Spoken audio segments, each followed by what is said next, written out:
Isinara na ang resort na nasa gitna ng Chocolate Hills sa Sagbayan, Bohol matapos kanselahin ng LGU ang permit to operate nito.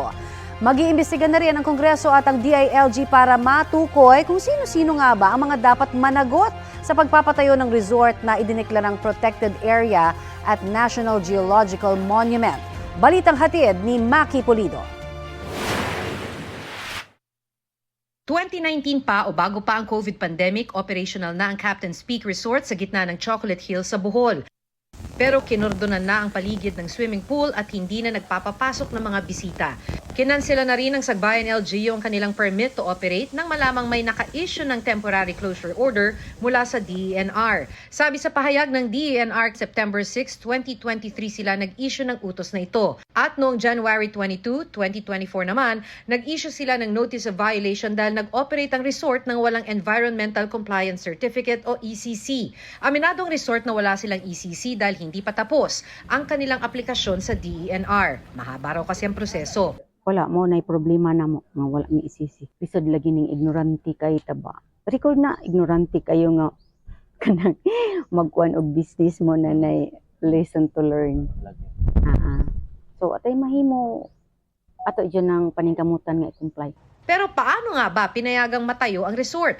Ayon sa Bohol Provincial LGU, nabigyan ng clearance ang resort mula sa Protected Area Management Board o PAMB noong 2018. PAMB ang ahensya sa ilalim ng DENR na namamahala sa mga protected area tulad ng Chocolate Hills na isang UNESCO-declared geopark. Dahil sa PAMB clearance, wala raw nagawa ang Sagbayan LGU kundi mag-issue ng building permit. It is presumed to be regular kasi nagsumula yan sa ibaba sa ibaba. So, meron namang PAMB resolution na kahit na ito'y isang protected area, meron naman tinatawag na multiple use zone. Ang Provincial LGU naman humingi raw ng aksyon mula sa DENR noong August 2023 matapos ang investigasyon ng kanilang sangguniang panlalawigan. Inirekomenda rin nila sa DENR na ayusin ng ahensya ang mga policy at guidelines kaugnay sa pagtatayo ng mga istruktura sa multi-use zones sa protected area. Pero since September, wala kaming narinig na update from DENR until na pumutok na naman ulit ito ngayon.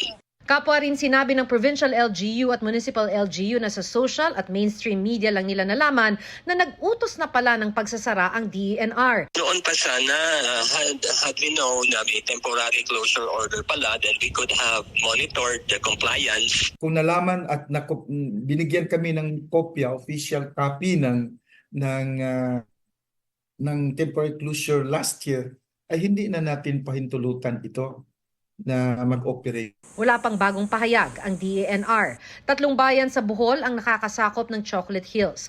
Bukod sa Captain's Peak Resort na nasa bayan ng Sagbayan, may iba pa raw resort sa ibang bayan. Bawat munisipyo na mayroong Chocolate Hills ay napailalim iyan sa protected area o ng PAMB.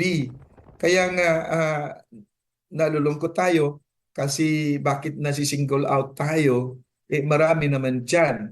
Sinisisi man ng LGU ang PAMB dahil ito ang namamahala sa mga protected area, iimbestigahan pa rin ng DILG ang mga opisyal ng lokal na pamahalaan. Sabi ni DILG Secretary Benher Abalos, titingnan nila ang pananagutan ng mga LGU na nasasangkot at magsasagawa ng legal na hakbang kung mapatunayang may nagpabaya o may irregularidad.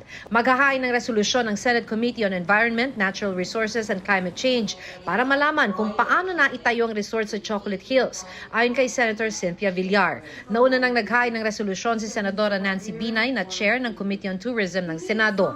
Mag-iimbestiga rin daw ang Kamara. Pag nasa aerial shots ka, ang pangit din. Para siyang kulugo, di ba? Tumubong kulugo sa mukha mo, okay?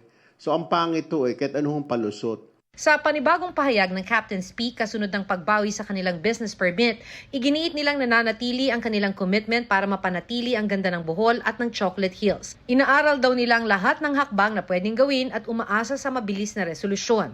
Nakikipag-ugnayan daw sila sa mga otoridad at umaasang makakapagbalik operasyon sa lalong madaling panahon. Maki Pulido nagbabalita para sa GMA Integrated News. Kapuso, para sa mga maiinit na balita, mag-subscribe sa GMA Integrated News sa YouTube.